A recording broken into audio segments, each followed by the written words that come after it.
విశ్వాసులని పేరు పెట్టుకున్నాం. విశ్వాసం ఉందా? పౌలు అంటారు, పరిశుద్ధతను కాపాడుకోవడం కాదు,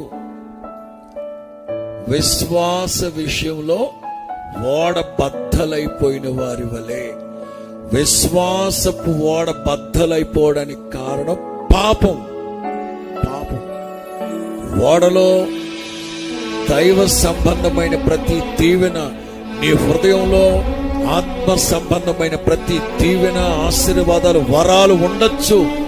కానీ నీవు పాపముతో చెలగాటమాడి పాపం చేస్తే మొట్టమొదట విశ్వాసాన్ని పోగొట్టుకుంటావు. పాపం చేస్తే ఆటోమేటిక్ గా విశ్వాసం తగ్గిపోతుంది. విశ్వాసం తగ్గుతూ ఉన్న కొలది, విశ్వాసము తగ్గుతూ ఉన్న కొలది అపవిత్రత పెరిగిపోతుంది. విశ్వాసం తగ్గుతూ ఉన్న కొలది అవిధేయత పెరిగిపోతుంది.